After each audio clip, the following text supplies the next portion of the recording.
현명하신 여러분, 혹시 여러분 댁에 건강보험공단에서 온 편지가 와 있나요? 한번 확인해 보세요. 왜냐하면 지금 이 순간에도 여러분이 모르는 사이에 받을 수 있는 정책 지원금을 받을 수 있고 내년부터는 보험료가 더 오를 예정이거든요. 특히 우리 시니어 세대에게는 정말 중요한 이야기입니다. 오늘은 2025년부터 달라지는 건강보험 제도에 대해서 자세히 알아보겠습니다.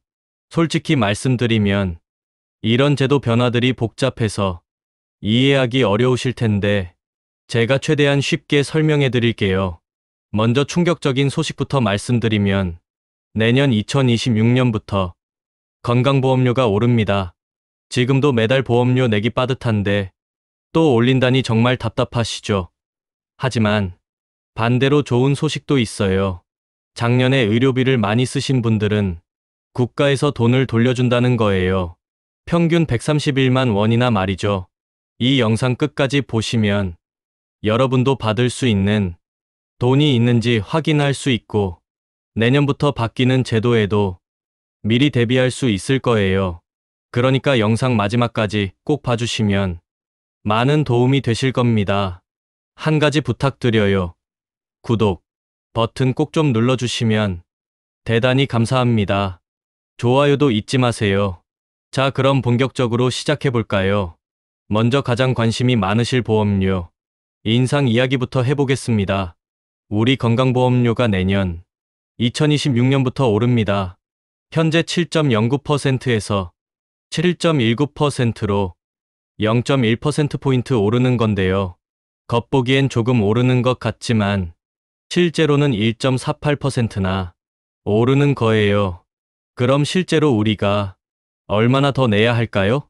직장에서 일하시는 분들은 한 달에 2,235원 더 내야 하고 지역가입자분들은 1,280원 더 내야 합니다. 연간으로 계산하면 직장가입자는 약 27,000원, 지역가입자는 약 15,000원 더 부담하게 되는 거죠. 솔직히 말하면 지금도 보험료가 만만치 않아요. 직장가입자는 월 평균 15만 8천 원 정도 내고 있고 지역가입자도 8만 9천 원 정도 내고 있거든요. 여기서 또 올리겠다니 정말 부담스럽죠. 특히 우리 같은 시니어들은 더 걱정이에요. 퇴직하고 나서 소득은 줄어드는데 의료비는 늘어나고 보험료마저 오르니까 정말 막막한 거죠. 젊은 사람들도 어려워하는데 하물며 우리야 더 말해 뭐 하겠어요. 그런데 왜 보험료를 올리는 걸까요? 이유는 명확해요. 우리나라가 빠르게 늙어가고 있기 때문입니다. 젊은 사람들은 줄어들어서 보험료 낼 사람은 적어지는데 나이 드신 분들은 늘어나니까 의료비는 더 많이 들어가는 거예요. 마치 적은 수의 사람이 더 무거운 짐을 져야 하는 상황과 같은 거죠. 2009년에 5.08%였던 보험료율이 이제 7.19%까지 올랐으니까 정말 많이 오른 거예요. 국민들 여론조사를 해봐도 77.6%가 현재 보험료도 부담된다고 했고 80% 이상이 보험료를 동결하거나 내려야 한다고 답했어요. 그만큼 모든 분들이 부담스러워하고 계시는 거죠. 하지만 그래도 정부에서는 지역 필수 의료 강화하고 간병비 지원하고 이런 것들 때문에 어쩔 수 없이 올릴 수밖에 없다고 하네요. 우리 입장에서는 답답하지만 말이에요. 그런데 여기서 희소식이 하나 있어요. 바로 본인 부담 상한제라는 거예요. 이게 뭐냐면 작년에 의료비를 많이 쓰신 분들에게 나라에서 돈을 돌려주는 제도입니다. 올해는 213만 명이 혜택을 받는데 총 2조 7,920억 원을 돌려준다고 해요. 한 사람당 평균 131만 원이니까 정말 큰 돈이죠. 혹시 여러분도 해당이 되시는지 한번 알아보세요. 본인 부담 상한제가 뭔지 쉽게 설명해 드릴게요. 1년 동안 병원비로 낸 돈이 일정 기준을 넘으면 넘은 부분을 나라에서 돌려주는 거예요. 단 건강보험이 적용되는 의료비만 계산하고 비급여는 제외예요. 그럼 그 기준이 얼마인지 궁금하시죠? 소득에 따라서 다른데요. 소득이 낮으면 87만 원부터 소득이 높으면 1050만 원까지 다양해요.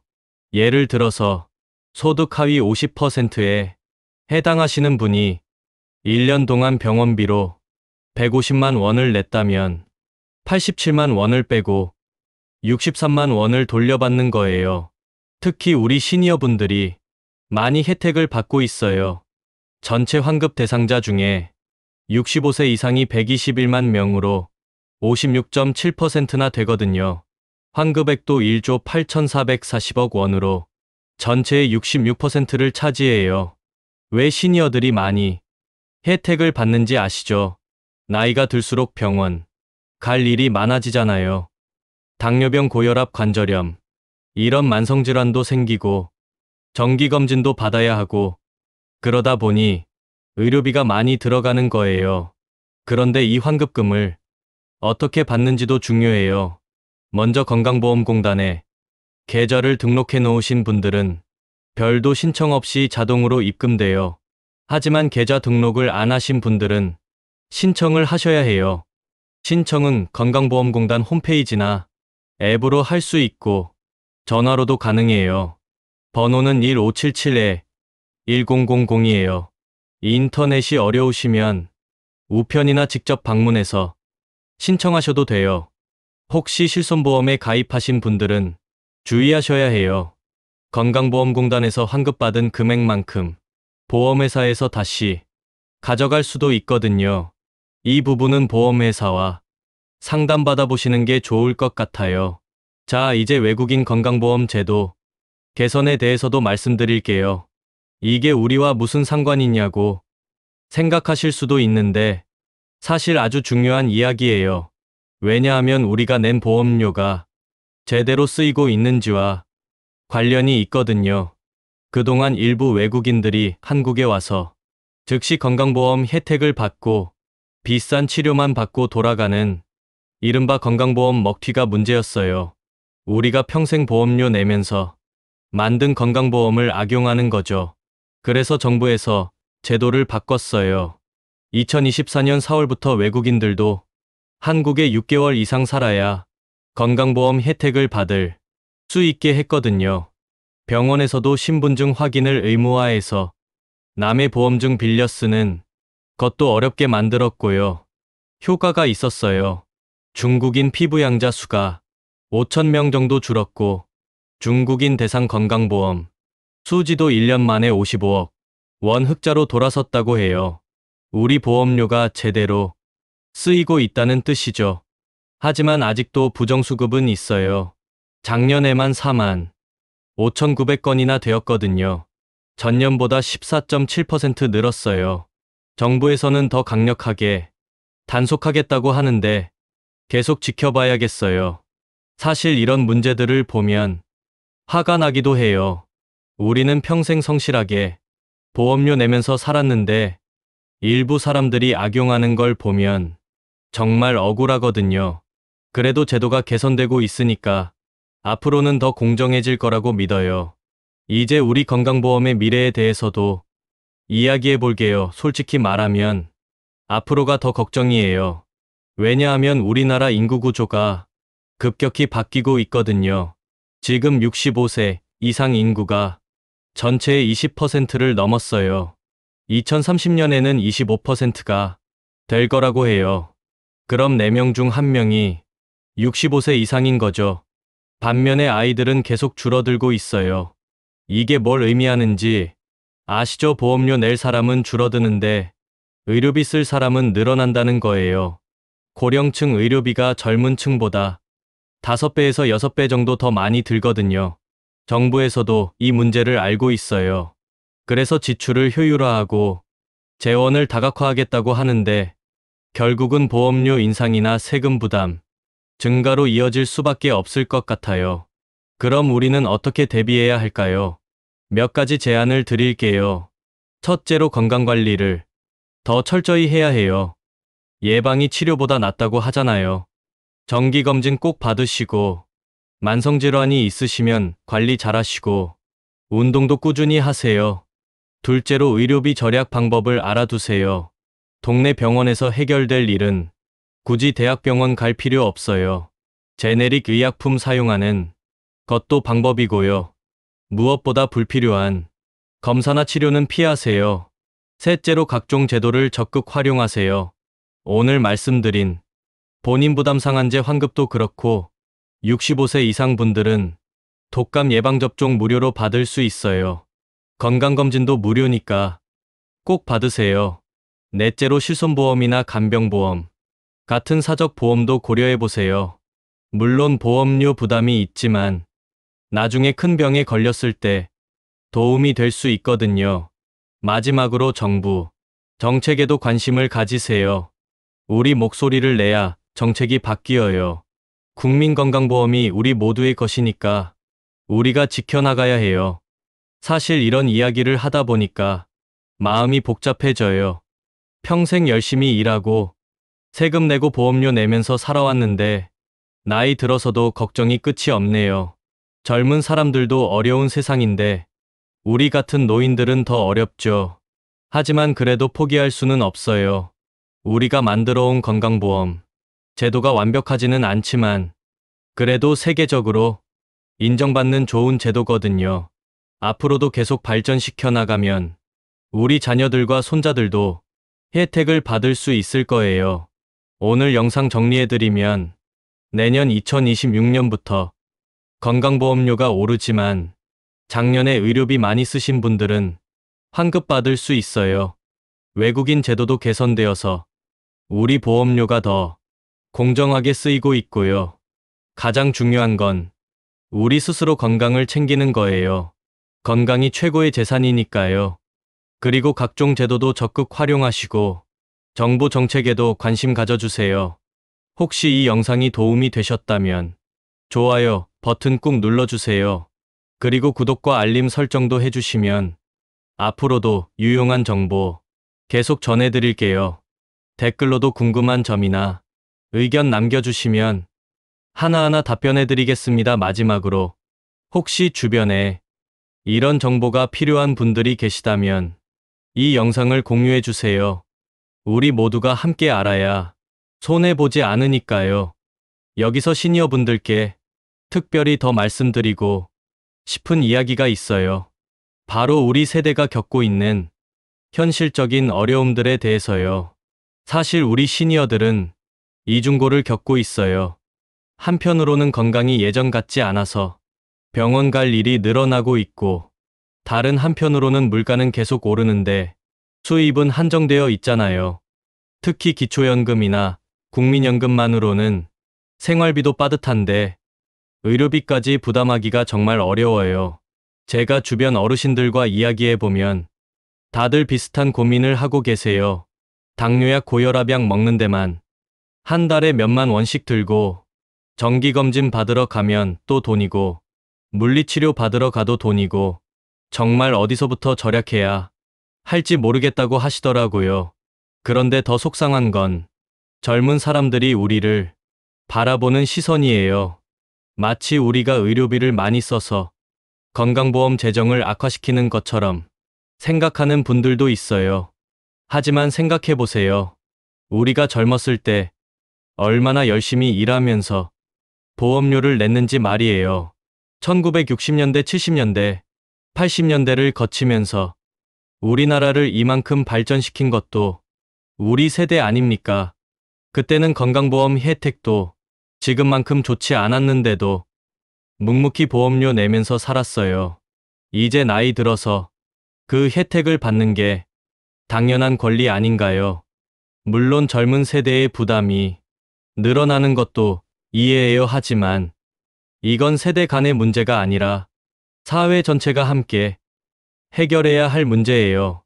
우리 모두가 언젠가는 늙고 아프게 되는 거니까요. 그래서 오늘 여러분께 몇 가지 더 구체적인 팁을 드리고 싶어요. 먼저 의료비 절약하는 방법들부터 말씀드릴게요. 동네 의원을 적극 활용하세요. 감기나 소화불량 같은 간단한 질병은 굳이 대형병원 갈 필요 없어요. 동네 의원이 훨씬 저렴하고 대기 시간도 짧거든요. 그리고 의원에서 해결 안 되면 그때 큰 병원으로 가는 거예요. 처방전 받으실 때도 꼭 확인해 보세요.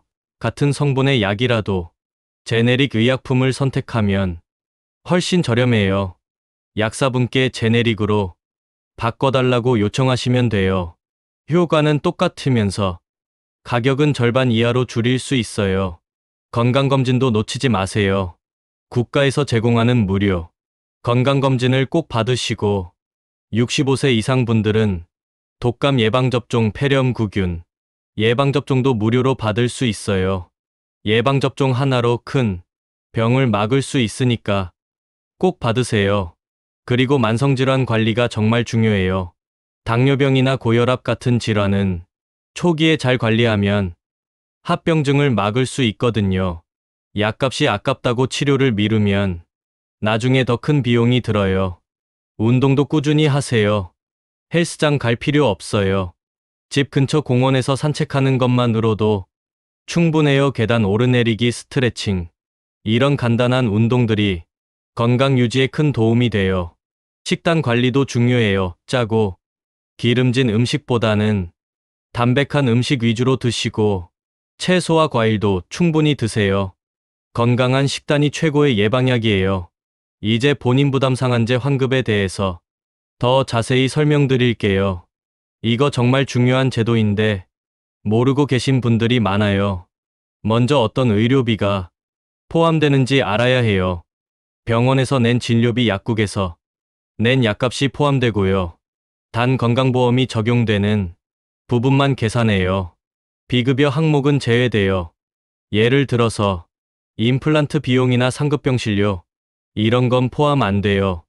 그리고 MRI나 CT 같은 검사도 의사가 꼭 필요하다고 인정한 경우에만 포함되고 본인이 원해서 받은 건 제외될 수 있어요. 상한액 기준을 다시 한번 정리해드리면 소득 하위 10%는 87만 원, 상위 10%는 1,050만 원까지 다양해요. 대부분 시니어분들은 소득이 낮으니까 87만 원에서 200만 원 사이에 해당하실 거예요. 계산 예시를 들어보면 1년 동안 병원비로 총 150만 원을 본인 부담했다고 해봐요.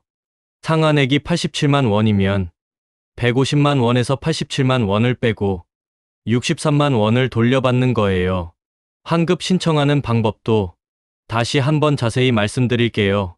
건강보험공단 홈페이지에서 하는 방법이 가장 빠른데 인터넷이 어려우신 분들은 전화로 하세요. 1577-1000번으로 전화해서 환급 신청한다고 하시면 친절하게 안내해줘요. 직접 방문하셔도 되는데 가까운 국민건강보험공단 지사에 가시면 돼요. 신분증하고 통장 가져가시면 현장에서 바로 신청할 수 있어요. 환급금은 보통 신청하고 한 달 정도 후에 입금돼요. 금액이 큰 경우에는 조금 더 걸릴 수도 있고요. 혹시 몇 달 지나도 안 들어오면 건강보험공단에 문의해보세요. 그런데 여기서 주의할 점이 있어요. 실손보험에 가입하신 분들은 환급받은 금액만큼 보험회사에 알려야 할 수도 있어요. 이중으로 보상받으면 안 되거든요. 이 부분은 보험회사마다 다르니까 미리 확인해보세요. 이제 앞으로 우리가 어떻게 대비해야 하는지 더 구체적으로 말씀드릴게요. 첫 번째로 건강보험료 인상에 대비해야 해요. 내년부터 보험료가 오르니까 미리 가계부를 점검해보세요. 어디서 절약할 수 있는지 미리 계획을 세우는 거예요. 두 번째로 의료비 예산을 세워보세요. 1년에 의료비로 얼마나 쓰는지 계산해보시고 앞으로 어떤 치료가 필요할지 미리 생각해보는 거예요. 그러면 갑작스러운 의료비 지출에 당황하지 않을 수 있어요. 세 번째로 가족들과 상의해보세요. 혼자 고민하지 마시고 자녀분들과도 이런 문제에 대해 솔직하게 이야기해보세요. 가족이 함께 고민하면 더 좋은 해결책을 찾을 수 있을 거예요. 네 번째로 건강관리에 더 신경 쓰세요. 나이 들수록 건강이 최우선이에요.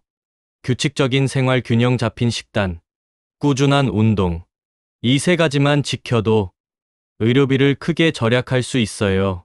다섯 번째로 정부, 정책에 관심 가져주세요. 우리도 유권자예요. 선거 때마다 어떤 후보가 시니어를 위한 정책을 내놓는지 꼼꼼히 살펴보시고 투표로 우리 의견을 표현하세요. 마지막으로 긍정적인 마음가짐을 가지세요. 물론 현실적인 어려움이 있지만 그래도 우리나라 의료 시스템은 세계적으로 좋은 편이에요. 건강보험 덕분에 큰 병에 걸려도 치료받을 수 있으니까 감사한 마음도 가져보세요. 사실 이런 이야기를 하면서 제 마음도 무거워져요. 평생 열심히 사신 어르신들이 나이 들어서도 경제적 걱정을 해야 한다는 게 안타깝거든요. 하지만 우리가 포기하면 안 돼요. 우리 세대가 목소리를 내야 정책도 바뀌고 사회도 변해요. 젊은 세대와 갈등하기보다는 함께 해결책을 찾아가야 해요. 우리도 젊었을 때가 있었고 젊은 사람들도 언젠가는 늙을 거니까요. 서로 이해하고 배려하는 마음이 필요해요. 오늘 이 영상이 여러분께 조금이나마 도움이 되었기를 바라요. 복잡한 제도들을 이해하는 데 도움이 되셨다면 정말 기쁠 거예요. 그리고 혹시 주변에 이런 정보가 필요하신 분들이 계시다면 꼭 공유해 주세요. 댓글로도 여러분의 경험이나 궁금한 점을 남겨주시면 함께 이야기해봐요.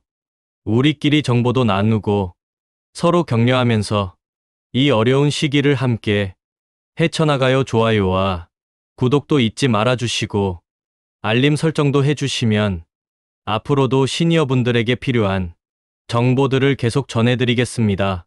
건강이 최고의 재산이라는 말 꼭 기억하세요. 오늘도 건강하시고 내일도 더 건강한 하루 보내세요. 다음에 또 유용한 정보로 찾아뵐게요. 감사합니다.